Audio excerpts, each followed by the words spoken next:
अस्सलाम वालेकुम, मेरा नाम राशिद है और आज के इस ट्यूटोरियल में मैं आपको बताऊंगा कि वर्चुअल सेगमेंट डिलीट टूल क्या होता है और इसको किस तरह से यूज़ करते हैं, इसके क्या बेनिफिट्स हैं। और सबसे पहले तो अगर तो आप मेरे न्यू यूज़र हैं, पहली दफ़ा मेरी वीडियो को देख रहे हैं, तो मैं आपको कहूँगा कि आप मेरे चैनल को सब्सक्राइब करें और मेरे यूट्यूब पेज को मेरे फेसबुक पेज को लाइक करें और यूट्यूब चैनल को सब्सक्राइब करें।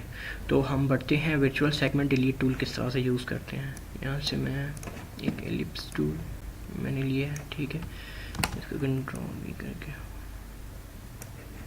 ठीक है जी। अब मैं आपको बताऊंगा कि आप ये वर्चुअल सेगमेंट डिलीट टूल को किस तरह से यूज़ करते हैं। अगर मैं ये वाला जो है वो पार्ट जो है वो लेना चाहता हूँ, ठीक है, तो मैं यहाँ पे आता हूँ,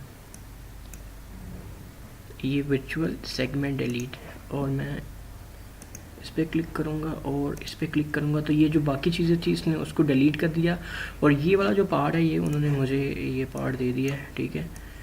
और इसको आप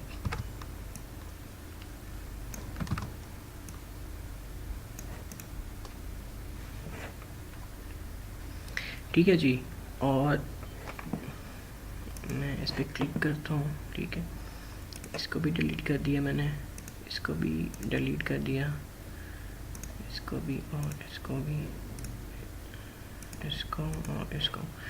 और ये इस तरह से आप जो भी आप चीज़ को डिलीट करना चाहते हो, ठीक है, वो आप ये segment virtual segment delete tool को यूज़ करते हुए आप जो है वो डिलीट कर सकते हैं, ठीक है जी। तो बाकी ये है कि जब हम एडवांस प्रोजेक्ट्स पे काम कर रहे होंगे तो तब भी मैं जब वर्चुअल सेगमेंट डिलीट टूल को यूज़ करूँगा तो वो आपको और ज़्यादा इसकी समझ आ जाएगी। तो आज के लिए इतना ही है, ठीक है, वर्चुअल सेगमेंट डिलीट टूल। बाकी ये है कि नेक्स्ट हम इससे आगे बात करेंगे। शुक्रिया आपके टाइम का, थैंक यू सो मच।